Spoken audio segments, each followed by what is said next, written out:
Buenas noches, colegas. Muy buenas noches. Ya está la doctora Nelly Morales, ya la tenemos junto a nosotros. No sé si, a ver, doctora, puede compartir pantalla para que podamos ir, bienvenida. En primer lugar, le agradecemos mucho por haber aceptado la invitación. Gracias porque siempre ha estado compartiendo con nosotros y siempre ha sido muy bienvenida como ponente.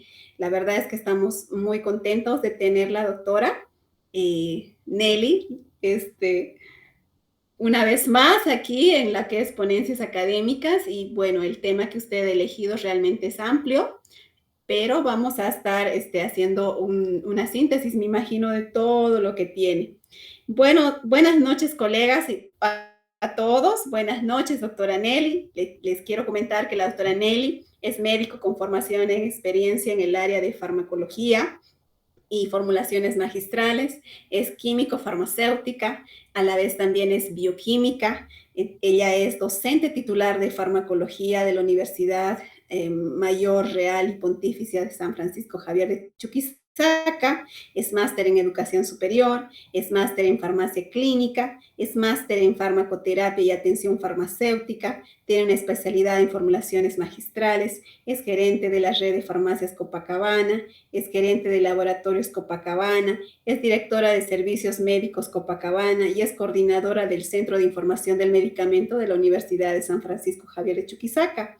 Además, es coordinadora del proyecto de atención a pacientes con diabetes, es docente en educación superior de la Universidad del Siglo XX, es docente en educación superior de la Universidad de Univalle, en farmacología terapéutica y sí es gerente general de la Academia Newton.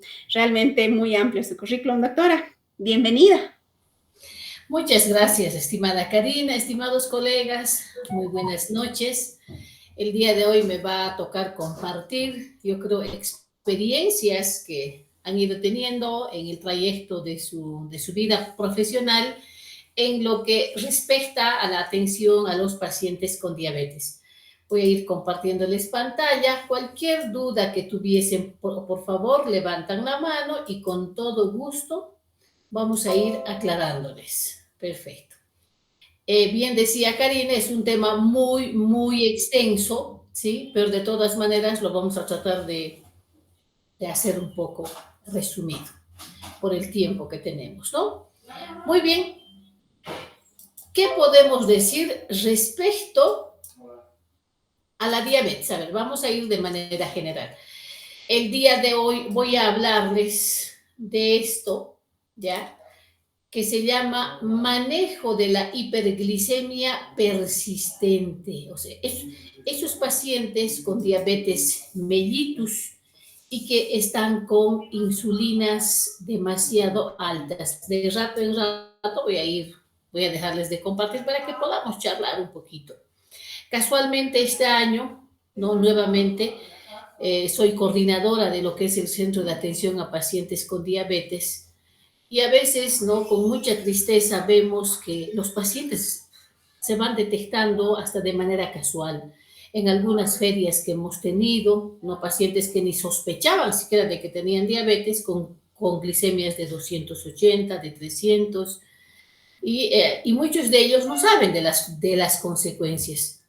Hemos tenido la oportunidad de estar con pacientes con pie diabético, ¿no? Y imagínense, son meses que estamos tratando a muchos de ellos, meses, y realmente, gracias a Dios, creo todos con muy buen resultado, pero es un trabajo inclaudicable de todos los días. Utilizamos mucho lo que es la parte de los preparados magistrales en la formulación de cremas para este tipo de pacientes, eh, cremas cicatrizantes, cremas con antibacterianos, cremas con regeneradores de epitelio. Entonces, realmente es un consenso, ¿no? Trabajamos en equipo multidisciplinario, pero con buenos objetivos. Y también hemos tenido la oportunidad de sopesarnos con pacientes, como por ejemplo el día de hoy se nos llega dos pacientes, diabéticos, y resulta de que con una glucosa, le hacemos la glucosa basal. Miren cómo es la situación de los bolivianos. Le hacemos la glucosa basal, dos hermanos, 160 y en el otro más o menos 180 y algo la prandial. Le hacemos hemoglobina glicosilada porque ahora solamente glucosa no sirve. Precisamente el tema, vamos a hablar de hemoglobina glicosilada del A1C. Entonces, le hacemos la hemoglobina glicosilada, en uno me sale 9.2 y en el otro 8.8%. Estos son diabéticos que no se han controlado los últimos 3 meses y como no son de acá, llegan del interior, ¿no? Entonces, resulta de que tenemos a estos pacientes con hemoglobina glicosilada terriblemente alta, muy alta, ¿no? Acá algún doctor me decía de la biotecnología cubana, miren, casualmente, yo les voy a compartir algo en pantalla, tuve la oportunidad de participar, ustedes pueden ingresar acá, pie diabético en Latinoamérica. A nivel de Bolivia tuvimos la oportunidad de participar en un estudio grande que se hizo, es este precisamente, está publicada en una revista de la Argentina y de México y precisamente habla de los pacientes con pie diabético. Gabriela Carro es una médico de la Argentina y Francisco Salvador es de Chile. Y resulta de que participamos varios responsables. Yo estoy en la parte de atrás, como aquí está, en Bolivia, ¿no? Creo que participó, fue Chuquisaca, La Paz, si no me equivoco, y Santa Cruz, 3 departamentos en diferentes hospitales. Y realmente, hoy en día sigue siendo, yo creo, un reto tratar a los pacientes con pie diabético. O sea, no hay en este momento una forma de decir este es lo mejor. Cada paciente es un mundo cuando se trata de diabetes. Me gustaría que lo vean, ese artículo es muy interesante, habla precisamente del pie diabético a nivel de Latinoamérica. Entonces les comentaba de estos 2 pacientes, en la mañana le hacemos la glucosa, hemoglobina glicosilada alto, y ahí decimos, estos pacientes definitivamente no se cuidan.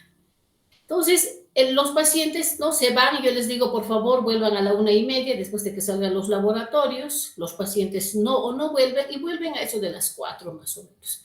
Ya los laboratorios estaban hechos y nuevamente yo le hago la glucosa, en este caso en sangre capilar.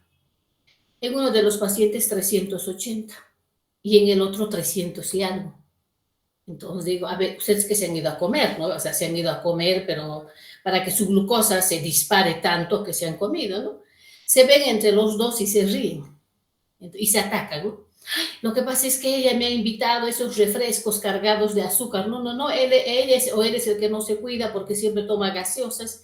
Entonces ya ahí, hasta de repente los pacientes lo toman como una manera graciosa, como los niños, ¿no? Si les decimos, no me vas a tocar eso, y el niño con más razón tiene curiosidad por tocar eso. Y lo mismo psicológicamente nos pasa con los pacientes, no me vas a comer esto, y con mayor razón creo que se les abre el gusto. Hasta que uno de los médicos del equipo, me encantó cómo explicó, agarró una especie de donde guardamos los bolígrafos con perforacioncitas. Hace rato no está pasando eso, por eso les estoy comentando esta situación, porque al paciente tenemos que llegarle, ¿no? Y dice, no, mire, haga de cuenta que este es su riñón, le dice, a ver, voy a pedir a que me pasen, porque todavía estamos en consulta, ¿no? Páseme, le dice. Dice, haga de cuenta que su riñón es así, con huequitos, como un filtro, y le explica. Cuando su glucosa está por encima de 160, estos huequitos por donde sale agua se van a taponar, dice así. Y va a llegar un momento en el que este riñón no va a funcionar. Y le van a tener que poner una sonda, le dice así, ¿no? O sea, lógicamente, una vía central para que le hagan diálisis. ¿Usted quiere terminar en eso? Se ven y se asustan, ¿no? O sea, de lo que se atacaban, de que si comieron, no comieron, o consumieron o no consumieron bebidas azucaradas o gaseosas, ya se pone seria la cosa, ¿no? Dice, no, así termina. Entonces, miren, tenemos que ver la forma de cómo llegarle al paciente para que este paciente pueda adherirse al tratamiento, no solamente farmacológico, sino no farmacológico. Enseguida vamos a ver cuán importante es el tratamiento no farmacológico. Entonces, Ustedes que están en farmacia, nosotros que estamos en farmacia, ustedes que están en el laboratorio, nosotros que estamos en el laboratorio, muchos de ustedes que están en consulta, nosotros que estamos en consulta, tenemos la obligación moral con el paciente de hacerle entender de la importancia del cuidado de sus glicemias. ¿Sí? Entonces, veremos las formas, buscaremos estrategias de cómo podemos hacer entender a ese paciente. El hecho de atender a un paciente hoy en día es un reto. ¿Es un reto en qué sentido? Es un reto en el que ustedes dentro de su farmacia, dentro de su centro médico, ustedes pueden abrir el centro de atención a pacientes con diabetes, pueden abrir el centro de atención a pacientes hipertensos, pueden abrir el centro de pacientes, qué sé yo, digamos, con hipotiroidismo, no sé, pues de las patologías más frecuentes. Entonces es hora de que nosotros sirvamos a la sociedad y hagamos este tipo de centros para que el paciente, ¿me entienden?, tenga una mejor calidad de vida y estemos evitando ver esos pies, ¿me entienden? O de repente pacientes, ¿no?, que ya tienen, en este caso, problemas a nivel de la retina y definitivamente van perdiendo la vista, que a veces es irreversible. Entonces, hagamos algo por esos pacientes que nos necesitan. Ese es el objetivo. Muy bien. Ahora, y aquí precisamente vamos a hablar de eso, de esos pacientes que tienen hiperglicemias persistentes, hiperglicemias que no los estamos pudiendo controlar, ¿no? Ahora, ¿qué podemos decir? ¿Cómo será la diabetes? Realmente es como, pero como para asustarse. Hay algo que la experiencia en la vida nos ha enseñado, es lo siguiente: si nosotros queremos tener éxito, agarraremos las patologías más prevalentes. Y es la única forma de tener más pacientes. Yo cuando escucho a los profesionales que se me quejan y dicen no hay movimiento, no hay pacientes, digo, no, mentira, esto es mentira, digo. Lo que no estamos pudiendo es saber atender, saber captar a los pacientes.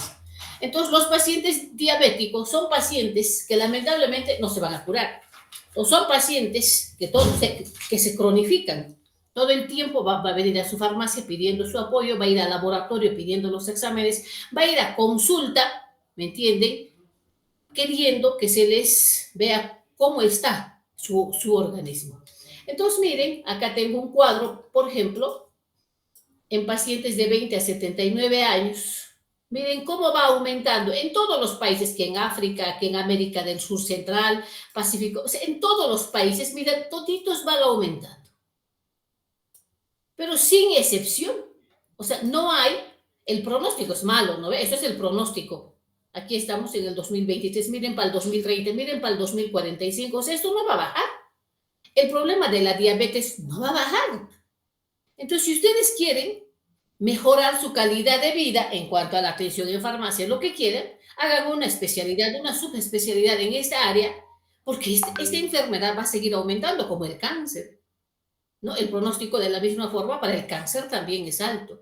Entonces, lo mismo pasa con la diabetes. Entonces, si yo busco una especialidad o una subespecialidad en esta área, sé que me va a ir bien. Entonces, ahí tenemos el problema de la diabetes. Ahora, tenemos acá este de la OPS, ¿no? Lo mismo, se coincide, dice, miren para el 2014, del 2014 al 2040, miren cómo va aumentando. Y lógicamente el costo también va aumentando, la calidad de vida va disminuyendo. La diabetes se relaciona con algo que se llama el famoso síndrome metabólico.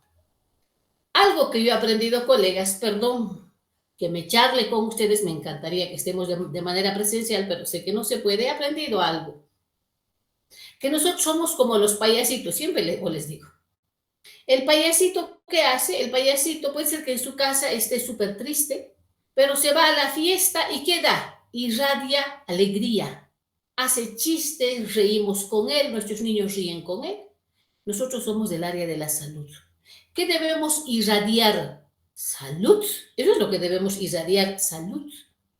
Entonces, a veces yo digo, no podemos tener ni el lujo de que nos duela la cabeza. Porque cuando viene el paciente y les dice, está la doctora Karina, o está la doctora Esther, o está el doctor Johnny, y de repente uno de sus dependientes diga, no doctor, no, que no señora, no le puede atender el doctor, está enfermo. O sea, de repente, ¿no? Para el paciente va a decir, a ver, ¿cómo que está enfermo? ¿No? Entonces, complicada la situación. Entonces, si hay patologías que se pueden prevenir, los vamos a hacer. Entonces, ¿cómo? Primero, viendo esto que se llama síndrome metabólico. La diabetes es parte del síndrome metabólico. Dentro de las enfermedades metabólicas, dentro del síndrome metabólica, en realidad están muchas. Está la hipertensión arterial, están las dislipidemias, la hipercolesterolemia, la hipertrigliceridemia, está la obesidad, ¿no? Entonces, son patologías, ¿me entienden? Que están conjuntos y me afecta a todo. Me afecta a nivel cerebral, me afecta a nivel del miocardio, me afecta a nivel de los macrófagos, a nivel de los vasos, a nivel de los capilares, a nivel de los músculos, a nivel del hígado, a nivel del páncreas, pero a todos los órganos. Entonces, este síndrome metabólico, yo diría, es una de las patologías de este siglo XXI, ¿no? Y acá tengo la prevalencia del síndrome metabólico. En el 2005, que es el cuadrito que tenemos acá, hace años atrás, miren, en Bolivia, el 42% con síndrome metabólico. Y miren el porcentaje, en todos los países alto. Entonces, ahí estamos viendo el síndrome metabólico. ¿Cuántos pacientes tienen hipercolesterolemia, hipertrigliceridemia, sobrepeso, obesidad, hipertensión, diabetes? Son parte del síndrome metabólico. Tratamiento inicial. Cuando detectamos a un paciente que tiene diabetes, siempre, número 1, cambio en el estilo de vida centrado en la dieta. Esto es lo primero que tenemos que hacer. Por eso hace rato les decía, ustedes tienen que ver la forma de cómo ese paciente se va a adherir a lo que ustedes le están orientando. Algo interesante. Ya es hora de que nosotros como químico farmacéuticos formemos parte del equipo multidisciplinario. Tengamos el conocimiento sólido de decirle al doctor, doctor, yo le voy a hacer seguimiento a este paciente, o doctor, no estoy de acuerdo en que inicie el tratamiento con una liraglutida, digamos, con un agonista del GLP-1. ¿Por qué no iniciamos, no, como nos recomiendan, no, a la ADA, etcétera, de repente con metformina? Entonces, si nosotros actuamos de esa forma, acuérdense, de aquí a un tiempo los médicos nos van a tomar en cuenta y vamos a ser parte de ese equipo multidisciplinario. Siempre digo, mi objetivo en cada charla es que nosotros, o yo en todo caso, vaya fomentando a que nosotros interactuamos con el médico. ¿Y cómo lo voy a hacer? Me voy para acá. ¿Quién hace la dieta? Ustedes me dirán, doctor, para usted es nutricionista. Pregunten, de 10 pacientes con diabetes que llegan a comprar el medicamento que quieran, una metformina, una glibenclamida, una glimepiride, lo que quieran, ¿cuántos han sido atendidos por un nutricionista? Si ustedes me dicen, no, doctora, sabe que en el lugar donde yo vivo el 10% son atendidos por nutricionista, perfecto. Pero si ustedes me dicen apenas el 3%, es hora de que actúen. Entonces es hora de que ustedes, dentro, hasta como marketing les va a servir. ¿Cuánto me encantaría esto que ustedes, dentro del marketing, así en hojitas membretadas de su farmacia, de su centro médico, así en hojitas membretadas con su logo, ¿me entienden? Ya tienen que tener un color de identificación de su farmacia, tienen que tener un logo, tienen que tener un uniforme, ¿no? Entonces, ¿qué tienen que hacer? Lógicamente, le dirán, mire señora, señor, usted tiene diabetes, acá están los alimentos que no, o sea, no vamos a decir que no puede, que va a disminuir en cuanto al consumo. Calculen las kilocalorías que gasta, las kilocalorías que pierde. Lógicamente, lo ideal es que haga el nutricionista. Pero hoy en día la situación económica muchas veces no permite. Apenas al paciente le alcanza para pagar a su endocrinólogo. Y pagar más para el nutricionista, pagar más para esto, entonces se le complica. Entonces, si yo puedo hacer algo, porque en pregrado ustedes ven nutrición, nosotros vemos nutrición, entonces es hora de que intervengamos. La mayor actividad física y ejercicio son recomendaciones, vamos a ver enseguida de dónde estamos sacando esta información. Mayor actividad física y ejercicio. Reducción de peso, enseguida vamos a ver IMC y CC, ¿no? Lógicamente, la monoterapia con metformina es la primera en estar indicada, ¿no? Ahora, ¿cuándo recién se pone insulina? Lógicamente, cuando hay características catabólicas, ¿no? Que hay poliuria, polidipsia, pérdida de peso, ¿no? O cuando la glucosa está muy alta o la hemoglobina glicosilada, esto es la que me debe mandar, la hemoglobina glicosilada A1C mayor al 9%. Esto es lo peligroso. Acuérdense de los dos pacientes que les había mencionado. Sus glucosas de repente 180, siendo diabéticos, no vamos a decir, wow, qué alto, ¿no? Pero después del almuerzo, 380 y la hemoglobina glicosilada 9, eso para mí es una llamada, no para mí, para todos los del área de la salud, es una llamada de atención. Y aquí sí tengo que cambiar o tengo que añadir algún otro hipoglicemiante más. Algo importante que de repente no tomamos en cuenta, siempre en todos los pacientes con diabetes medimos el índice de masa corporal. Y estoy seguro que muchos de ustedes ya deben manejar el ICC, el índice cintura-cadera. No les cuesta nada. ¿Qué necesito? Una cinta métrica nada más. Una cinta métrica, ¿no? Y le voy a medir. Entonces, ¿qué es lo que hago? ¿Por qué tengo que fijarme en esta grasa que está a nivel del abdomen? Esta grasa que está a nivel del abdomen, lamentablemente es un indicador de mala salud. Mayor riesgo a nivel cardiovascular, diabetes, etc. Eso lo van a encontrar en todo lado. A nivel de esta grasa abdominal tenemos dos tipos de tejido adiposo. Uno que es el mesentérico y el otro que es omental, ¿sí? Omental.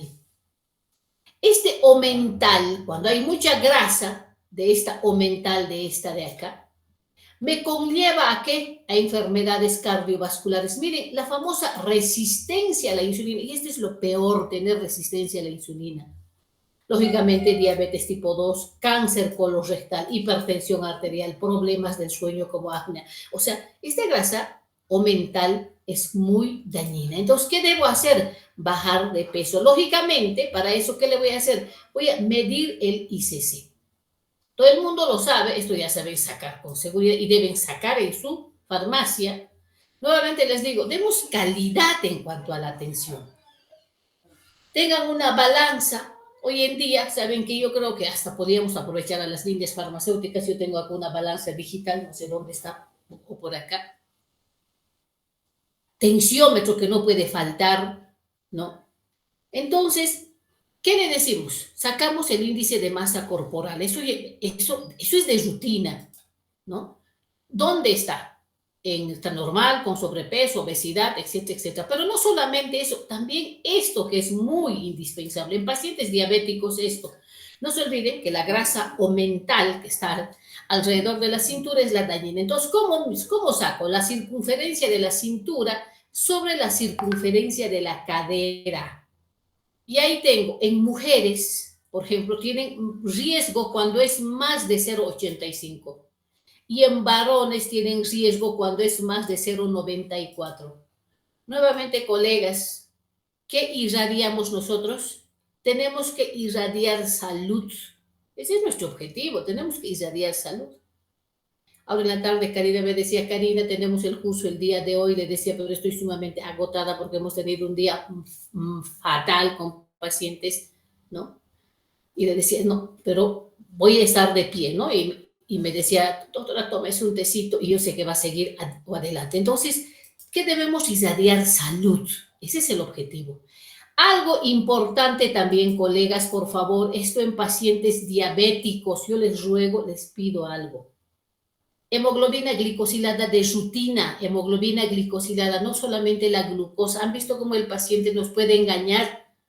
Cuando el paciente quiere hacerse una glucosa, saben que 24 horas no come nada de lo que normalmente consumía. Deja el pan, deja las gaseosas, o deja todo. Le hacemos la glucosa, bien, señor, muy bien. Le hacemos una hemoglobina glicosilada alta. Ese paciente no está comportando bien, no está queriendo engañar, ¿no? Entonces, la hemoglobina glicosilada de rutina. Y algo importante, Yo no les voy a hablar de la diabetes que produce, qué sé yo, retinopatía, cardioparesia, alteraciones macromicrovasculares, pero lo que me interesa es la nefropatía. Lo que yo no quiero que ese paciente termine es en una insuficiencia renal, porque me ha tocado, ¿me entienden?, pacientes con una tasa de filtración glomerular de 15. ¿Qué le vas a hacer? Te duele en el alma cuando vemos buscando un riñón para trasplante. Porque no hay, le ponemos en espera y no hay riñones, peor compatibles. Entonces, se nos complica la situación. Entonces, evitaremos a que ese riñón se dañe. Entonces, ¿qué piden? Dirán, doctora, pero hacemos la creatinina. Yo les voy a pedir algo. Donde pongan creatinina, sí o sí tienen que sacar la tasa de filtración glomerular, los que están en el laboratorio. Y si no están en el laboratorio, si hay médicos, pidan la tasa de filtración glomerular. Los de farmacia. ¿Cuántas veces el paciente dice, doctorita, me he hecho estos exámenes, ¿me lo puede ver? Lo primero que, así la glucosa. No, ¿dónde está su hemoglobina glicosilada? ¿Dónde está su creatinina? Entonces, hoy en día, la recomendación a nivel mundial que nos dan, que es medir la tasa de filtración glomerular. No cuesta más. Ustedes mismos lo pueden hacer con el valor de la creatinina. Para eso ya hay calculadoras, estoy segura que ya lo saben.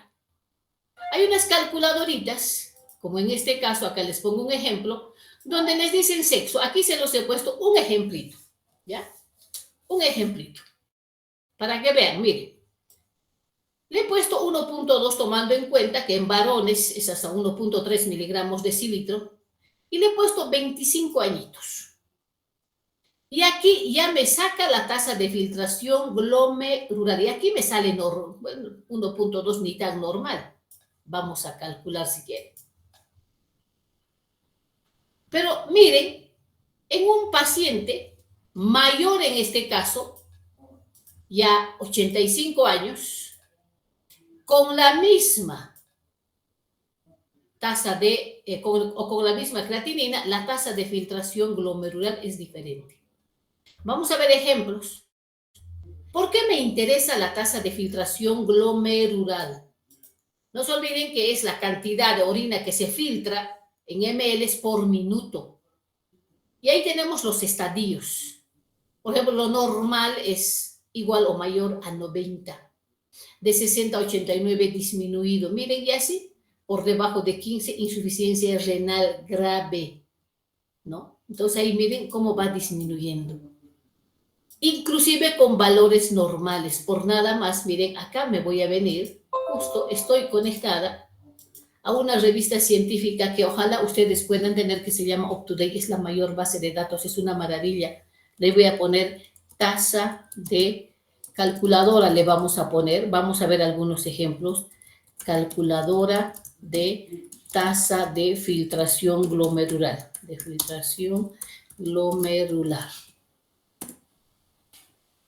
Ahí está, vamos a ir viendo. Vamos a suscribir, remember. Muy bien. Ahí está. Lo vamos a trasladar al castellano. Perfecto. Miren, por ejemplo. Les decía el ejemplo de dato masculino. Acá le voy a poner 25 años. Acá le voy a poner 1.2. Miren, 86 de tasa de filtración glomerular, que me parece una maravilla, ¿no? Aunque por debajo debería ser superior a 90, pero vamos bien. Miren, si yo le cambio el mismo valor de creatinina y mi paciente es de 85 años, le pongo acá 85. Miren, me baja a 59 la tasa de filtración glomerular para la misma creatinina. Entonces, ¿en quién está más dañado el riñón? En esta persona de 85 años. Para la misma creatinina. Entonces, hoy en día, ¿qué debemos hacer? Debemos medir la tasa de filtración glomerular. Es muy importante. Muy bien. Otra forma de ver el funcionamiento renal es con la albúmina. No vamos a hablar de laboratorio ahora, pero estamos viendo qué cosas debo medir en un paciente con diabetes, el índice de masa corporal, el índice cintura-cadera, la tasa de filtración glomerular, la presión arterial, el nivel de colesterol, el nivel de triglicéridos y, lógicamente, hemoglobina glicosilada A1C más glucosa. Perfecto. Elección de la terapia inicial. Aquí, esto, yo digo, ustedes ya lo conocen todos los medicamentos. Acá tenemos intervención. Mire, acá estamos viendo cuánto bajamos de hemoglobina glicosilada en porcentaje. Vamos a ver la efectividad y luego vamos a ver también aquí la seguridad, ¿sí? Terapia inicial. ¿Qué habíamos dicho? Terapia inicial. Primero, cambio de estilo de vida. Bajamos de peso, aumentamos la actividad. Miren la efectividad de 1 a 2%. Miren el resto de 1 a 2%. Ventajas a amplios beneficios, lógicamente muchos beneficios, hasta la artrosis, hasta el problema de artrosis se les va a ir a ese paciente o va a disminuir en todo caso. Desventajas, ¿dónde está el problema? Falta de adherencia. El paciente baja peso y vuelve a ganar, baja peso y vuelve a ganar. Entonces tiene que cambiar de estilo de vida de por vida. Una biguanida como la metformina, miren la efectividad del 1 al 2%, igual que ¿quién? Igual que cambiar el estilo de vida, ¿no? Ventajas, peso neutro. Efectos secundarios a nivel gastrointestinal. Contraindicado en quién? En pacientes con insuficiencia renal, sobre todo cuando la tasa de filtración glomerular está por debajo de 30 ml por minuto. ¿Se dan cuenta? Entonces, paciente que está tomando metformina, y si tiene una tasa de filtración glomerular por debajo de 30, quítenle. Acá vamos a dañar más el riñón. Terapia adicional, la insulina, aquí está la famosa insulina, miren, de 1.5 a 3.5 porcentaje de efectividad, ¿no? Pero ¿dónde está el problema? Pero qué complicado es poner insulina. Hoy en día creo que el paciente ha aprendido a manejar sus glucómetros, ¿sí? Pero imagínense, cuando se pone insulina, una pinchadita en el otro dedo, en el otro dedo, en el otro dedo, la insulina a nivel abdominal ya. ¿Alguna vez no sé si han puesto insulina en pacientes, por ejemplo, con diabetes mellitus tipo 1, que sí o sí tienen que recibir insulina? Pero se pone como la goma, duro. Entonces te da pena. Y ese paciente que recibe insulina es todos los días le tengo que pinchar 2, 3 veces, no solamente poniéndole insulina, sino también midiendo la glucosa. Entonces realmente es una gran desventaja, ¿no? El hecho de control, las hipoglicemias, además de eso son caras, ¿no? Más aún las insulinas de ahora. Las sulfonilureas, sobre todo, se prefieren las de efecto corto por la hipoglicemia que se produce. Miren la efectividad de 1 a 2, igual que el cambio de estilo de vida es efectivo. Pero ¿dónde es el problema? Con las sulfonilureas aumenta de peso. Y además de eso hay hipoglicemia, sobre todo ¿con quién? Con la glibenclamida o con la clorpromamida, que son de efecto retardado. Entonces hay que tener mucho cuidado con la hipoglicemia a pacientes que están dando glibenclamida. Acá tengo este grupo de fármacos agonistas del GLP-1, ¿no? De las incretinas.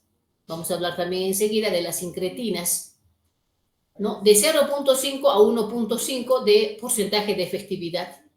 La gran ventaja con estos es que hay pérdida de peso, inclusive los endocrinólogos están manejando para pacientes que quieran bajar de peso. Lógicamente, menor riesgo a nivel cardiovascular, ¿no? Liraglutida, semaglutida, dulaglutida en pacientes con accidentes cerebrovasculares, ¿no? Establecidos o potencialmente con riesgo. Y acá hay que administrar una vez al día, otros una vez a la semana, ¿no? Y los trastornos gastrointestinales. El problema es el costo, son caros. Las tiazolidinedionas tienen una efectividad del 0,5 al 1.4%. Ventajas, perfil de lípidos, mejora lógicamente eso. El problema está la retención de líquidos, el riesgo de insuficiencia cardíaca, el aumento de peso. Lamentablemente hay pérdida de calcio, riesgo de fracturas óseas, posible riesgo de aumento de infarto de miocardio, sobre todo con la rosiglitazona. Esta información que les estoy dando es basada en evidencia científica. La pregunta, ¿cómo que basada en evidencia científica? Miren, les voy a mostrar algo, Me voy a venir para acá, a ver, vamos a ir viendo. Acá, agonistas, vamos a ir viendo. Ustedes, en estos ensayos, por ejemplo, acá utilizamos esta información, ¿ya? Donde, donde, ¿ya? Donde te indica de dónde están sacando la información, y la mayoría, o todos en todo caso, no la mayoría, saca de PubMed, o sea, y en PubMed, que esta es la mayor base de datos de ensayos clínicos. Entonces, es una información muy valiosa. Miren, tan cortito lo que me tengo que memorizar, ni siquiera es mucho. Qué cuidados debo tener, ¿no? Las glinidinas, que la utilizamos muy poco, aumenta de peso, dosificación 3 veces por día y produce hipoglicemia. Los inhibidores del SGLT2, del 0,5 al 0,7% de efectividad, miren, menos efectivos que los anteriores, menos efectivos que la sulfonilurea, menos efectivo que la metformina, menos efectivo que los agonistas del GLP-1. Ventajas: pérdida de peso, reducción de la presión arterial sistólica, reducción de la mortalidad a nivel cardiovascular, ¿no? Produce mejor efecto en pacientes con problema renal. Las desventajas: candidiasis vulvovaginal por alteración del pH, afecciones a nivel del tracto urinario, las fracturas óseas, amputaciones a nivel de los miembros inferiores.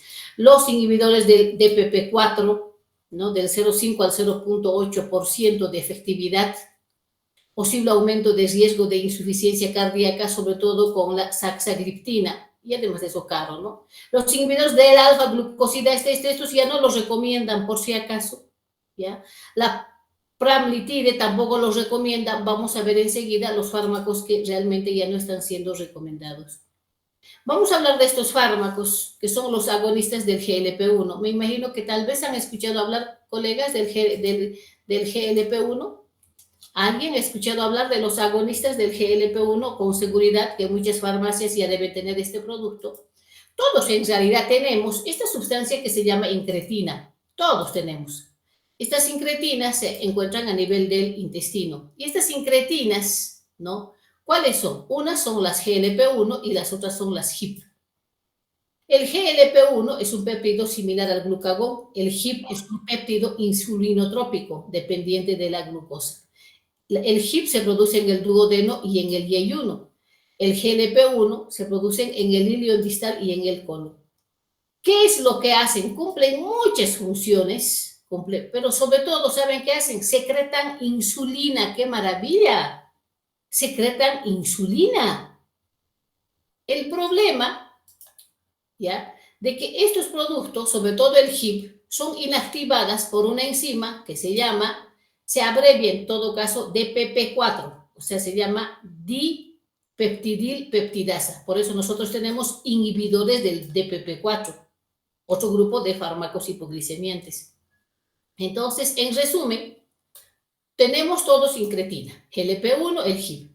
¿Qué hacen estas? Muchas funciones, ¿no? ¿Dónde actúan? A nivel del cerebro, por ejemplo. Son neuroprotectores y disminuyen el apetito, por eso bajan de peso. A nivel del estómago, favorecen el vaciado gástrico. ¡Qué maravilla! A nivel del páncreas, me interesa esto, ¿qué cosa? Secretan insulina, ¡qué belleza! A nivel de los tejidos, mejoran la captación de glucosa, entonces bajan la glucosa de sangre, ¿no? Y esto es importante, mejoran la sensibilidad de la insulina, o sea, en pacientes que tienen resistencia a la insulina. A nivel del hígado, menor producción de glucosa. A nivel del corazón, mejoran la cardioprotección y mejoran la función cardíaca. ¿Se han dado cuenta? Las incretinas cumplen muchas funciones en diferentes órganos. Pero uno de ellos, en este caso, lo que me interesa en la diabetes, que es mejora la secreción de la insulina, mejora la sensibilidad de la insulina. Entonces, útil en quién? En aquellos pacientes que han creado resistencia a la insulina. Ahí tenemos los efectos del HIP de la misma forma, ¿no? ¿Dónde se producen? Vamos a ir de manera rápida. Estamos repasando un poquito, ¿ya? Dentro de estos fármacos, dentro de los agonistas de los receptores del GLP-1, por ejemplo, tenemos la dulaglutida, ¿no? Vida día de eliminación 5 días. efectos de 1.5, de 1 a 1.5. A nivel de la mortalidad cardiovascular tiene muy buen beneficio, ¿no? A nivel de retinopatía es neutral, a nivel de la nefropatía tiene efecto beneficioso, a nivel cardiovascular, ya habíamos mencionado, tiene un efecto beneficioso. Dosis inicial, 0,75 miligramos subcutánea una vez por semana la dulaglutida, ¿no? Entonces vamos a ir de manera rápida, ahí está. Cuando ustedes ya pueden ingresarles, si quieren les puedo mandar el tema. Ahí tenemos la dulaglutida de diferentes líneas, con seguridad lo deben conocer. Tenemos acá otro que es la epeglenatida, pero el problema está en que está en fase 2 y en fase 3 de fase de investigación, ¿no? En fase clínica. Por eso acá tenemos todavía signos de interrogación, ¿no? Dosis inicial de 4.6, pero todavía ahí está en fase de investigación la epeglenatide. Tenemos otro, la exenatida, ¿no? De la misma forma, otro fármaco, ahí está la exenatida, de liberación prolongada. La liraglutida, acá tenemos otro. Entonces estamos viendo la semaglutida, la liraglutida, que hoy en día son los que más se están utilizando. La liraglutida, 0.6 miligramos por vía subcutánea una vez al día durante una semana, ¿no? Ahí lo tenemos, ¿ya? La exenatida, la liraglutida, ¿no? La semaglutida por vía subcutánea. Aquí estamos hablando de los agonistas del GLP-1, ya sabemos lo que son. El GLP-1 es una incretina, ¿no? Ahí tenemos formulación oral también, ¿sí? La semaglutida en tabletitas, ¿ya? La tirzepatida, ahí tenemos otro fármaco, ¿no? ¿Qué es lo que hacen estos agonistas? Vamos a ir esto de manera rápida, por favor. ¿Qué es lo que hacen estos agonistas del GLP-1? Ya habíamos mencionado, estimulan la insulina, retardan el vaciado gástrico, regulan el glucagón postprandial, reducen la ingesta de alimentos, ¿no? Entonces, ¿cuáles son los fármacos que estamos utilizando? Los agonistas del GLP-1 y los inhibidores del DPP-4, ¿no? Los fármacos que van a bloquear el catabolismo de una incretina que es el GIP. Y habíamos mencionado cuáles son las funciones a nivel de los diferentes órganos. El otro grupo de fármacos que hoy en día también se está utilizando son los inhibidores B4, ¿no? Y esto, por favor, que es muy urgente, la información actualizada, agosto del 2023, el último artículo que se ha subido, el último ensayo clínico, el 27 de abril del 2023. Normalmente eso no lo tenemos en libros, ni siquiera en el internet, pero sí lo tenemos en UpToDate. Ahí tenemos los inhibidores del DPP-4, la alogliptina, ¿no? Cómo afecta a nivel de otros órganos, la glinagliptina, de la misma forma, ¿no? Sus concentraciones, las dosis, las recomendaciones cuando hay un problema de tasa de filtración glomerular, ¿no? Y ahí tenemos los fármacos, la saxagliptina, ¿no? La sitagliptina, ¿no? Estamos viendo fármacos, en este caso, inhibidores del DPP. Muy recién entramos a nuestro tema. En realidad, nuestro tema no era repasar la parte de farmacología, ¿no? Porque entendemos, les he dado un pantallazo de la clasificación de los fármacos, que sí necesito saber, porque a la hora de seleccionar la medicación necesitamos conocer el mecanismo de acción, las presentaciones, las reacciones adversas, la farmacocinética. Han visto en toditos ingresa lo que es la tasa de filtración glomerular para ver si vamos a manejar la dosis o vamos a cambiar la dosis. Ahora, ¿qué hacemos en este tipo de pacientes que tienen glicemias persistentes, hiperglicemias persistentes? Artículo de octubre del 2023. El último ensayo clínico de PubMed que se ha subido ha sido el 28 de julio del 2023. Veamos, entonces ya habíamos mencionado que como terapia inicial es mejorar la calidad de vida, como dieta, ejercicio, ¿sí? O sea, la actividad física, y luego hacemos la monoterapia con metformina, recomendaciones. ¿De quién? Vamos a ir viendo.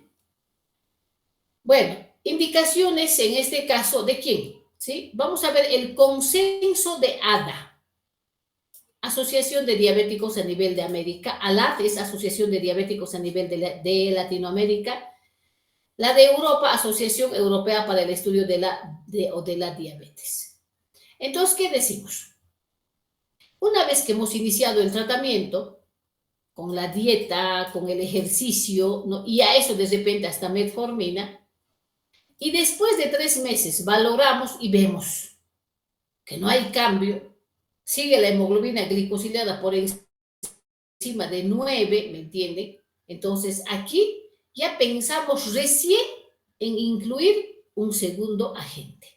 Hoy en día, ¿cuál es el error que estamos cometiendo? Cuando el paciente va al médico, ¿no? Con una glucosa de 300, lo primero que le mete es metformina más glibenclamida.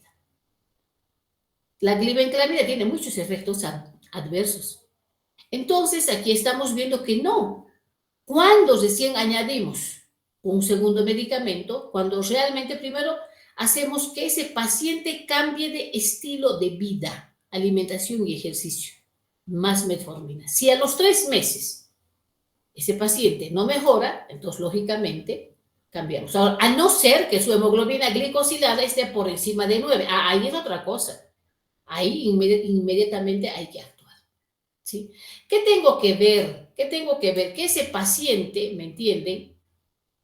Si tiene o no tiene problema renal, si tiene o no tiene problema cardíaco, si tiene o no tiene alguna otra patología de base, para ver si justificamos o no justificamos el hecho de añadir un segundo hipoglicemiante. Objetivos glicémicos. ¿Cuál es mi objetivo? Mi objetivo glicémico es manejar la hemoglobina glicosilada por debajo de 7. Ese es mi objetivo. Acá yo digo, hay que aprovechar del Internet. O sea, realmente en Internet tenemos todo. Tenemos todo. Ustedes con una hemoglobina glicosilada aún no sé. Ahí miren, aquí por ejemplo, calculadora, dice, ¿no ve? Ahí nuevamente le ponen acá 7 y ¿saben qué? Les va a salir aquí cuál ha sido el comportamiento de su glucosa en los últimos 3 meses. Por ejemplo, aquí 7. Dice, ¿sabe qué, señor? Usted su glucosa estos 3 meses ha manejado 154.2. ¿Sí? Entonces, ahí está, en miligramos de cilitro, que es lo que manejamos. Milimoles normalmente no manejamos, ¿no? Miligramos de cilitro. Entonces, con su hemoglobina glicosilada, ustedes pueden sacar cuánto de glucosa tenía este paciente. ¿Cuál es mi objetivo? Mi objetivo es mantener la hemoglobina glicosilada por debajo del 7% en jóvenes. En personas mayores, no vamos a pretender también esto, en personas mayores nos vamos a conformar que tenga una hemoglobina glicosilada por debajo de 8 o por debajo de 8.5%. En personas mayores y en aquellos que tienen patologías de base, ¿no? Ahora, en cuanto a la glucosa, ¿qué debo hacer? En cuanto a la glucosa, en ayunas, ese paciente diabético tiene que manejarse de 80 a 130 miligramos de cilitro. Ese va a ser mi objetivo. Postprandial, de 90 a 120 minutos después de una comida, ¿no? Menos de 180. O sea, debo evitar que suba los 160 porque ya sé que sube el umbral renal y me daña los riñones. Antes de incluir un segundo fármaco, ¿qué debo hacer? Ver las RAMs, ver que no haya efectos adversos, evitar de dar una carga excesiva. A mí me da pena de los pacientes con diabetes, colegas. ¿Saben por qué? Porque, ¿qué le dicen, no? ¿Sabes qué? Te vas a tomar metformina con glibenclamida, te vas a tomar vitamina E, te vas a tomar, ¿no? Omeprazol más de paso, ¿no? Si para que no le irrite el estómago. Tiene presión alta, te vas a tomar losartán. Llega un momento en el que ese paciente es súper polimedicado, ¿no? Entonces hay que evitar estas situaciones, ¿no? Evitar una carga excesiva de la medicación, porque si no, no se va a adherir. ¿Qué me dicen los ensayos clínicos? Hay 2 ensayos clínicos grandes, una que se llama la de Graves y otra que se llama la UKPDS. Leanlo ustedes, les voy a pasar si ustedes quieren para que se vayan interiorizando. un análisis, dice, ¿no?, que se ha hecho en el Reino Unido, el 50% de los pacientes, ¿qué cree? O sea, después de que les han hecho detectar a los pacientes con diabetes, el 50% a los 3 años requirieron la adición de un segundo hipoglicemiante. A los 9 años, el 75% ya necesitaban un segundo hipoglicemiante, ¿no?, para que se pueda manejar las glucosas dentro de los parámetros que habíamos mencionado. Ahora, miren en cuanto a la efectividad, acá hay otro ensayo donde habla de la sitaglipina, de la glimepiride, de la liraglutida y de la glargine. El glargine es una insulina, ¿no?, cara además de eso. Y miren, el efecto de manejar la hemoglobina glicosilada son similares, casi terminan en el mismo punto. O sea, todos estos fármacos son efectivos. Habla de efectividad de la sitaglipina, de la glimepiride, del liraglutide, de la glargine, ¿no? Entonces, ahí vamos viendo. Entonces, acá tenemos la insulina glargina, ¿no? Entonces, con esta insulina glargina podemos nosotros tener una efectividad similar a los otros hipoglicemiantes orales. Algo que debemos tomar en cuenta, colegas, es lo siguiente. ¿Qué otra medicación está tomando este paciente? Esto es urgente saber. Solamente toma metformina, solamente toma glibenclamida, solamente toma o consume agonista del GLP-1, inhibidor del TPP4, una rosiclitasona, no sé, ¿qué otra medicación más toma? Entonces, ahí vamos a ir viendo. Antes de ver la medicación, vamos a ir viendo qué factores contribuyen a que la glicemia aumente. Uno, que ese paciente no cumpla la dieta. Ay, este es un dolor de cabeza nuevamente. El paciente diabético me dice, no, doctora, discúlpeme que le diga. Me dice, no tomo todos los días mi hipoglicemiante. ¿Sabe? Aunque me diga cochinita, ¿sabe cuándo tomo? Pruebo mi orina. Cuando está dulce, recién tomo. Yo, a ver, nos ubicaremos. Son experiencias muy interesantes, ¿no? Entonces, ahí estamos viendo incumplimiento, como en la diabetes es una enfermedad silenciosa, hasta que de repente cuando la glucosa está muy alta, recién hay la P, ¿no ve? Que polifagia, polidipsia, poliuria, pérdida de peso, etc. Pero después no pasa nada. Entonces, una de las causas para que haya aumento de la glucosa es el incumplimiento en cuanto a la dieta, incumplimiento en cuanto al ejercicio, incumplimiento a la orden del médico. Le decimos, señora, media hora, por favor, en la mañana vaya y camine por su calle. En la tarde, media hora y camine. Yo digo, ¿saben qué? Algo que funciona, ¿saben qué? Es hablar a la familia. Si solamente le digo al diabético, no les va a obedecer. Reúnan a la esposa, reúnan a los hijos y díganle de las consecuencias. Sabemos que la diabetes es una enfermedad que se hereda. Entonces, jovencitos, de repente, en este momento, no tienen problema.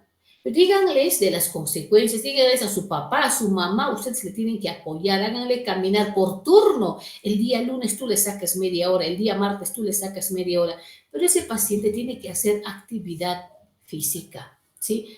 Ahora, puede ser que ese paciente haya aumentado de peso o de repente tenga una patología, una otra patología, o simplemente hay una resistencia a la insulina.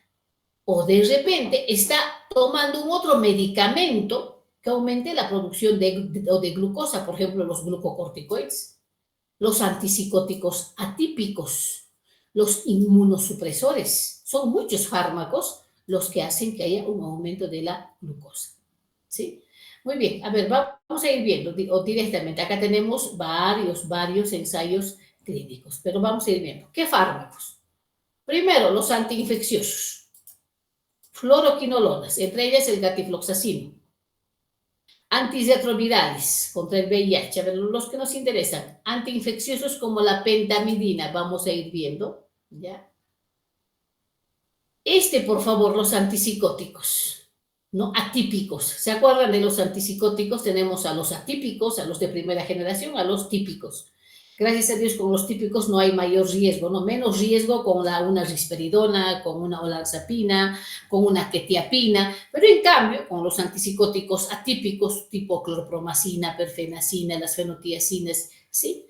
Por un mecanismo no establecido, hay un aumento de resistencia a la insulina, ¿no? Y disminución en la secreción de insulina. Entonces, si tenemos a un paciente, ¿sabían ustedes que la psicosis, por favor, sucede lo siguiente, ¿no? Antes de hablar de psicosis, la enfermedad del siglo XXI es el estrés, eso lo sabemos.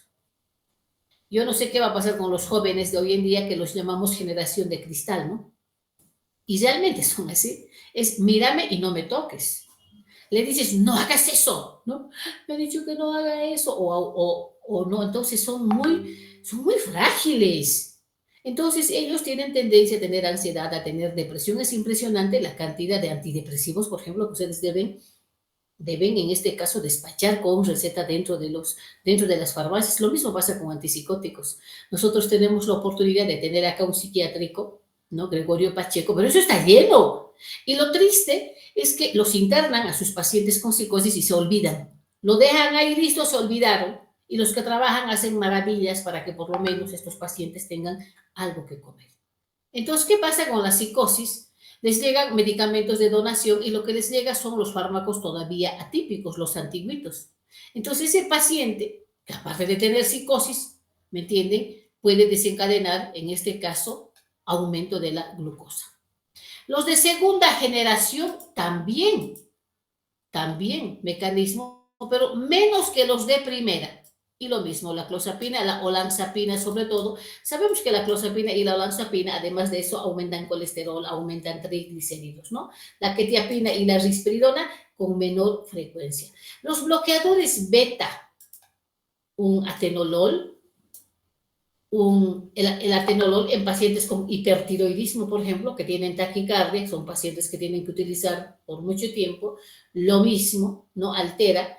El carvedilol, por ejemplo, dice, no parece alterar la tolerancia de la glucosa. La niacina o el ácido nicotínico, las estatinas, ¿no? La evidencia de intolerancia a la glucosa debido a las estatinas es contradictoria y el riesgo general es bajo. Muy bien. Los diuréticos tiacídicos, los vasodilatadores, los vasopresores, vamos a ver fármacos que se toman por mucho tiempo. Los agonistas de la hormona liberadora de gonadotropina, los glucocorticoides, eso ya sabemos, los glucocorticoides favorecen la glucogénesis y la gluconeogénesis. La hormona de crecimiento que hoy en día también se está utilizando en muchos pacientes. Los inhibidores de puntos de control inmunológico. Saben que estos fármacos, si se dan cuenta, se están poniendo en boga, son fármacos biológicos para las patologías autoinmunes, que hoy en día produce también este tipo de aumento de glucosa y de resistencia a la insulina. Los inmunosupresores como la ciclosporina, el tacrolimus, el sirolimus, ¿no? Muy bien, seguimos. Enfoque al tratamiento. Entonces, ¿qué es lo que se tiene que hacer? No se olviden. Primero, terapia inicial, cambio de estilo de vida y ejercicio. 2, metformina. 3, a los 3 meses, si no pasa nada y esa hemoglobina glicosilada sigue por encima de 9, aumentamos un hipoglicemiante. Lógicamente, si la glucosa está también muy alta, entonces hay que ver desde inicio, incluir un otro fármaco. ¿Qué tenemos que hacer? Tenemos que ver si ese paciente tiene o no tiene una patología de base. Por ejemplo, una enfermedad a nivel cardiovascular, una insuficiencia cardíaca, enfermedad renal, diabética, riesgo de hipoglicemia, necesidad de perder peso. Entonces, para que se pueda volver de manera particular el tratamiento. Las recomendaciones, cada fármaco tiene sus propias reacciones adversas, tal cual habíamos visto en ese cuadro general, ¿no? Por ejemplo, en el caso de las sulfonidurias, ¿no? Los que tienen más RAMS, ¿quiénes son? Aquellas sulfonidurias que tienen mayor tiempo de vida media. Entonces se prefiere, dice, las de vida media corta para evitar esa hipoglicemia, ¿no? Ahora, si tenemos a un paciente con problema a nivel cardiovascular, se prefiere la semaglutida oral, la empaglifosina, la liraglutida. Entonces, estos se ha visto que han reducido la mortalidad, ¿no? También aquí hablamos de los inhibidores de cotransportador sodio-glucosa, SGLT2 en general, tuvieron efectos beneficiosos en pacientes que tenían insuficiencia cardíaca o pacientes que tenían un problema renal. Ahora, la terapia combinada, por ejemplo, ¿no? de metformina con otros hipoglicemiantes disminuyeron la hemoglobina glicosilada, ¿no? Entonces, aquí estamos viendo que sí podemos combinar que es la metformina con insulina, inclusive la metformina con agonistas del GLP-1, la metformina con inhibidores del DPP-4, la metformina con inhibidores de cotransportador de sodio-glucosa, ¿no? Entonces, se puede combinar con cualquiera, pero ¿qué tengo que analizar? Riesgo-beneficio. ¿Eso qué significa? Tengo que analizar fármaco por fármaco todas las reacciones adversas. Ahora, los medicamentos que hoy en día ya no se recomiendan. Uno, tenemos acá, los inhibidores de la alfa-glucosidasa. Había un tiempo en el que estaba en boga la carbosa, ¿no? Decíamos, la carbosa es un hipoglicemiante que bloquea la alfa-glucosidasa y evita que el hidrato de carbono de alto peso molecular se convierta en un hidrato de bajo peso molecular, decíamos, ¿no? Hoy en día se ve que ya nos recomiendan lo mismo que el miltritol. Entonces, por los diferentes efectos adversos que se tiene, y además de eso, que tenemos otros fármacos hipoglicemiantes mucho más efectivos. Otro fármaco que también ya no se recomienda es la pramlitida, ¿no? La pramlitida, un análogo sintético de la mielina humana que retarda el vaciado gástrico, ¿no? Entonces tampoco está ya recomendado hoy en día debido a los efectos secundarios. La insulina inhalada, ¿se acuerdan cuando empezaron a sacar la insulina inhalada? Yo tuve la oportunidad de conocer a una paciente que llegó de España, de que utilizaba insulina hace años atrás. Yo decía, qué maravilla, ahora ya no le vamos a tener que pinchar tanto, y me acordaba de una niña que tenía diabetes mellitus tipo 1 y a la que teníamos que pincharla, pero todo el tiempo insulina, decía una alternativa, pero ahora vemos que lamentablemente en este caso provoca un aumento muy rápido de la concentración sérica de insulina, entonces ya no es recomendada. El colesevelan, también otro fármaco que hoy en día ya no lo recomiendan, es un secuestrador de ácidos biliares que reduce el colesterol de lipoproteínas de baja densidad, efectivamente un mecanismo muy interesante en pacientes con hipercolesterolemia primaria, ¿no? Pero sin embargo, por los efectos adversos y además de eso, la baja efectividad ya no se les recomienda. La bromocriptina.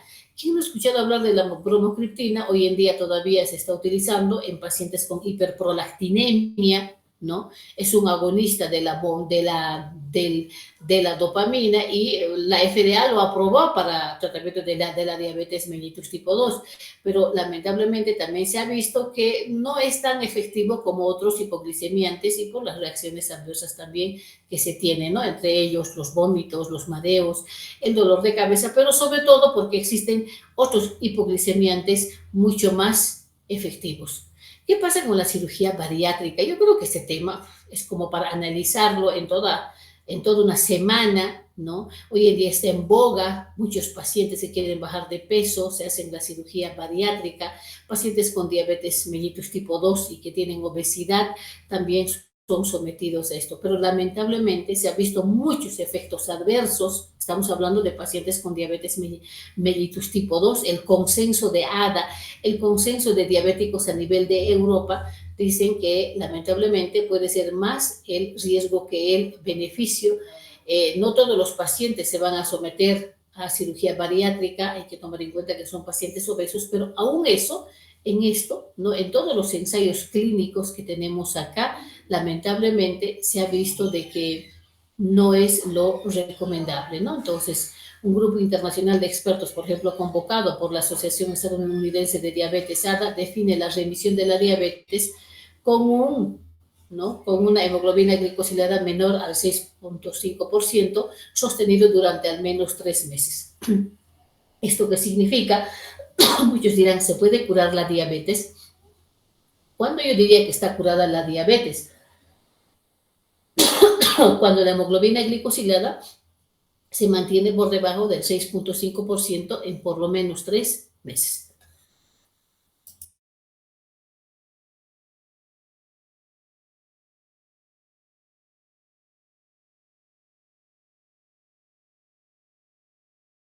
Muy bien. Entonces, creo que ahí tenemos, ¿no? Como cirugía bariátrica, en todos estos exámenes, en todos los ensayos clínicos, nos habla mucho de las complicaciones que se han ido presentando en los pacientes con diabetes mellitus. Miren, yo creo que en diabetes podemos hablar mucho más aún en diabetes mellitus tipo 2. La gran ventaja es que hemos visto de que hay muchos fármacos, unos más efectivos que otros, unos con más reacciones adversas que otras. Yo les he querido dar en esta hora, o una hora y media, creo, un pantallazo, en una hora, ¿no? Un pantallazo de lo que son los hipoglicemiantes. Sin embargo, existen grupos, miren, fármaco por fármaco, por ejemplo, acá solamente tenemos inhibidores del DPP4, todo solamente habla de inhibidores de DPP4, habla de mecanismos de acción, habla de reacciones adversas, lo mismo con agonistas del receptor del GLP-1, entonces realmente habla también no solamente de la clasificación, no solamente de los mecanismos de acción, sino también de las reacciones adversas. Entonces, cuando quieran información, ustedes ingresan acá, por ejemplo, acá el 104, ¿no? Ahí está el ensayo clínico. ¿Por qué decimos que los listas del GLP-1, ¿no? Son predominantemente gastrointestinales y producen náuseas, vómitos y diarreas, ¿no? Entonces, estamos viendo las RAMs a nivel del páncreas, las RAMs a nivel de las alergias, del angioedema, de la anafilaxia, el problema a nivel en el sitio de la inyección, la trombocitopenia, por ejemplo, con la ixanatida que se ha ido presentando. Ahí de la misma forma, aquí está el ensayo clínico, en qué tipo de pacientes se han ido presentando. Por ejemplo, en este caso, la ixanatida, antes de administrar, sí o sí tenemos que hacer un hemograma con recuento de plaquetas, ¿no? Entonces, en realidad, cada fármaco tiene sus ventajas y tiene sus desventajas. Bueno, entonces nuevamente he querido darles un pantallazo de lo que es el manejo de los hipoglicemiantes. ¿Qué nos enseña la experiencia? La experiencia a mí, ¿qué me ha enseñado? Tenemos alrededor de 50 pacientes con diabetes mellitus. Yo creo que se van a ir aumentando en esta vacación porque hay que trabajar más, ¿no? Hemos visto pacientes que solamente con la dieta se controlan muy bien la dieta, el ejercicio, el estilo de calidad de vida, el cero estrés. No se olviden que lamentablemente cuando hay estrés no solamente liberamos catecolaminas excitadoras, no solamente liberamos dopamina, noradrenalina, adrenalina, sino liberamos cortisol y acetilcolina. Y ahí actúa el cortisol. El cortisol favorece la glucogénesis y la gluconeogénesis, y por más que ese paciente, ¿me entienden?, se cuide, lamentablemente, si está con un cuadro de estrés crónico, no vamos a poder controlar sus glucosas. He visto también pacientes que se controlaban muy bien con la dieta. Me acuerdo de una de ellas que falleció la mamá, ¿no?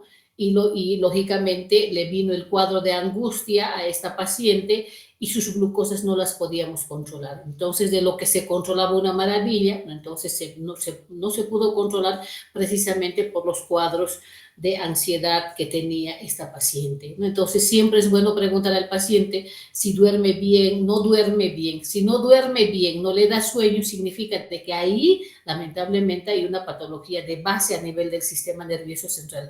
Entonces, no solamente es bombardearle o aumentarle la dosis de metformina.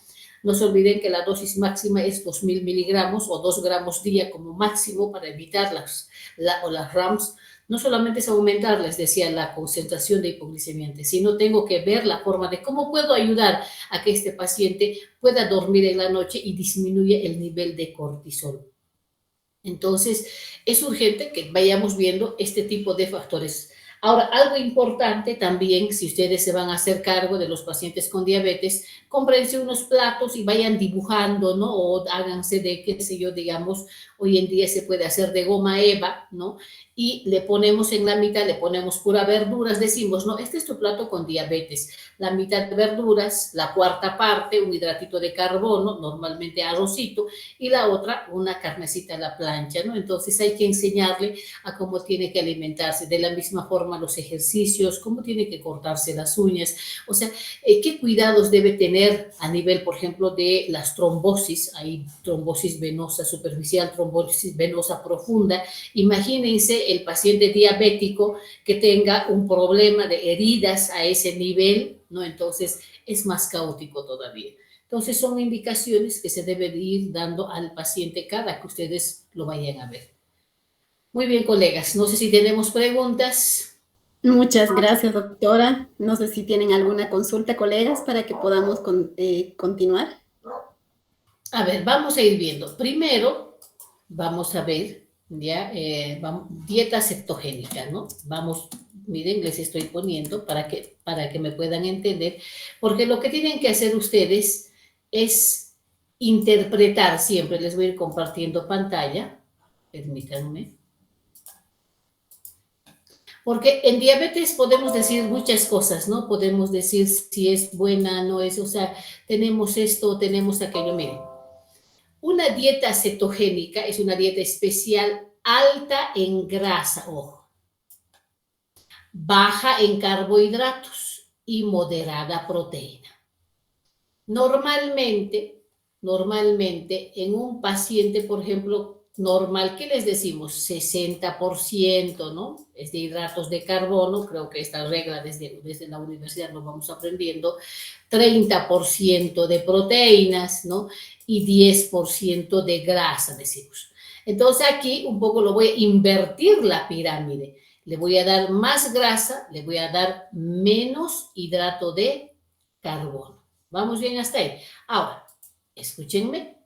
¿De dónde sacamos glucosa? Lógicamente, la glucosa que está en sangre vamos a sacar de un hidrato de carbono de depósito que se llama glucógeno.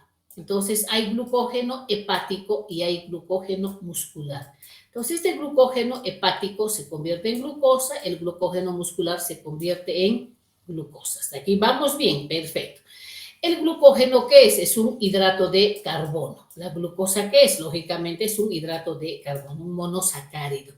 Entonces, ¿qué vamos a decir? Cero hidratos, no vamos a decir cero, vamos a disminuir la cantidad de hidratos de carbono, ¿no? Y de ahí ya le decimos, por favor, disminuye el azúcar, disminuye las bollerías, todo lo que es hidrato de carbono. Pero aquí hay algo interesante.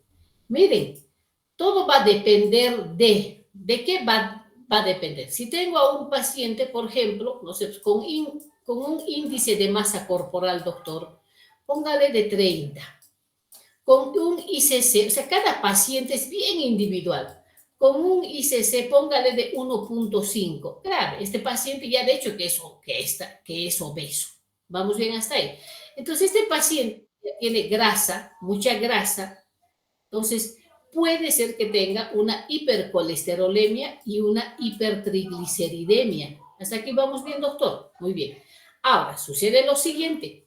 No se olviden que la diabetes es parte del síndrome metabólico. Y en el síndrome metabólico, ¿qué hay? Hipercolesterolemia y hay una hipertrigliceridemia.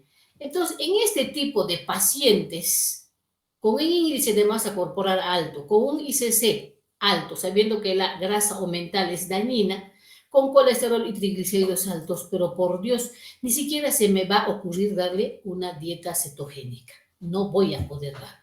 ¿Vamos bien hasta ahí? Eso es imposible, dice. Entonces, no vamos a poder. ¿Vamos bien, doctor, hasta ahí? Ahora, si usted me dice, doctor, ¿y qué pasa si tengo a un paciente que ya bajó de peso? Es un paciente, no se olviden que en la diabetes hay pérdida de peso, se vuelve muy delgadito. Entonces, ahí habría que inclusive ver su situación, ¿no? Cómo está su colesterol, cómo están sus triglicéridos. Lo que les decía al inicio, cada paciente es individual, ¿sí? En cada paciente vamos a empezar siempre con los exámenes de laboratorio y con las mediciones que les he dado. ¿Está bien, doctor, hasta ahí? Ahora la pregunta, ¿la dieta cetogénica será saludable, o digamos, en pacientes con un índice de masa corporal alto y pacientes con ICC alto y pacientes con colesterol y triglicéridos altos? No, no, doctor. ¿Vamos bien?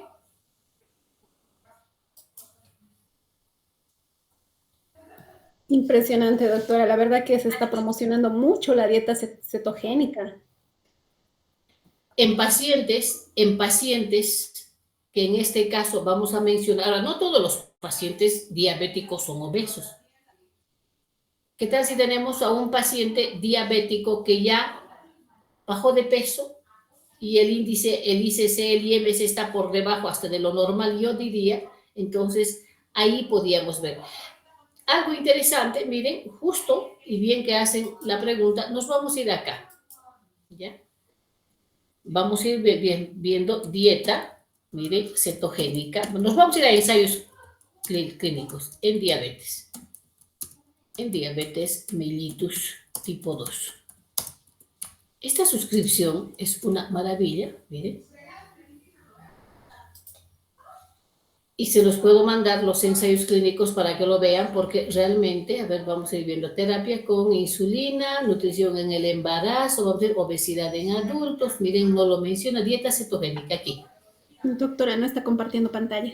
Ay, perdón, no estoy compartiendo pantalla.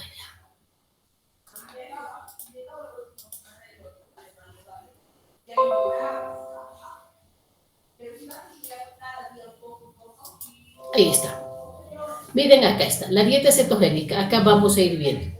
Obesidad en adultos, farmacoterapia, ya aquí está. A ver, hablaremos de la obesidad. A ver, vamos a ir viendo acá, aunque no ver, sino aquí. Terapia con insulina, aquí. Nutrición en el embarazo, evaluación y asesoramiento. A ver, aquí, obesidad, trastornos, miren acá, trastornos de la hiperpigmentación, no habla, pero hablaremos de la obesidad, ahí está. ¿Cuál quieren ver? Nutrición en el embarazo, obesidad. Vamos a ir viendo para que les pueda mandar los ensayos clínicos, ¿ya? Y nos vamos a ir a la dieta cetogénica. ¿Alguna información que quieran? Por favor, le dicen a Karina y yo se los voy a enviar con todo gusto.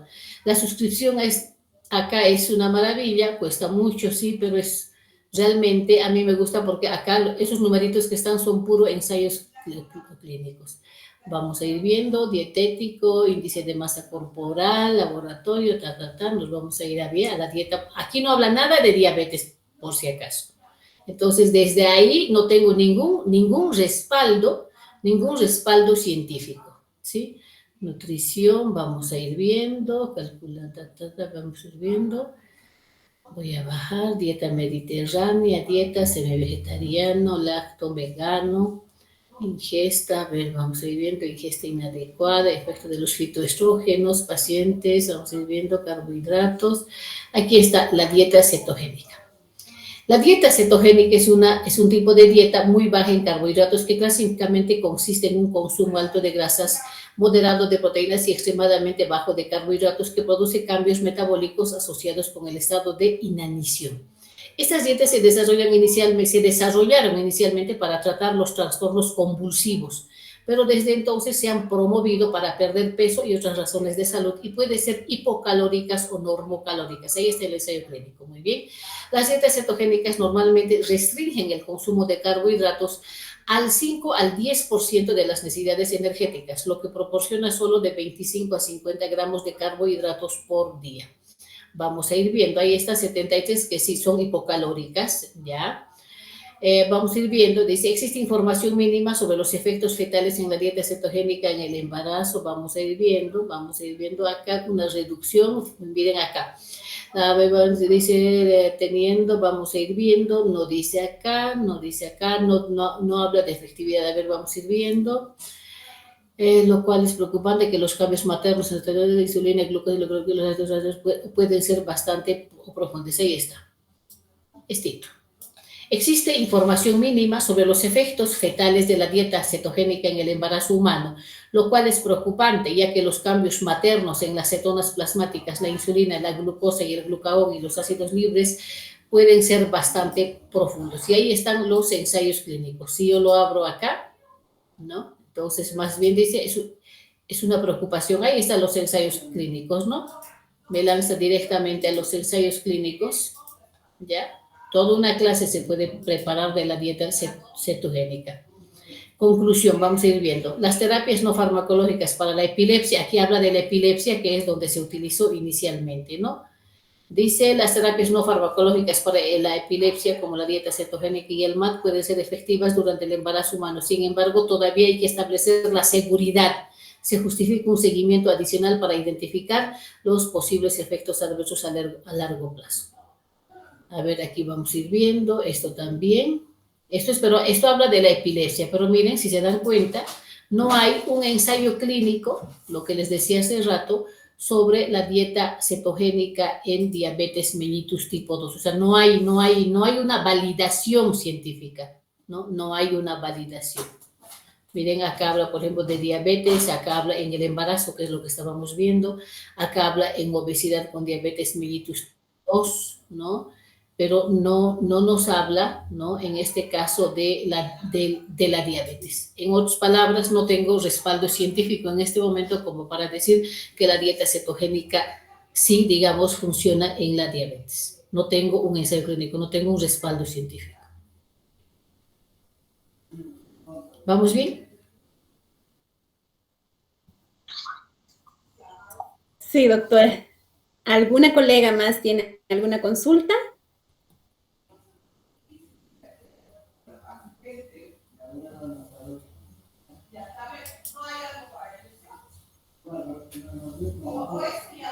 Creo que están cansados. Sí, yo creo que ya, sí, doctora, hemos tenido una jornada muy linda con usted y un repaso de todos los medicamentos que están actualmente utilizándose para la diabetes.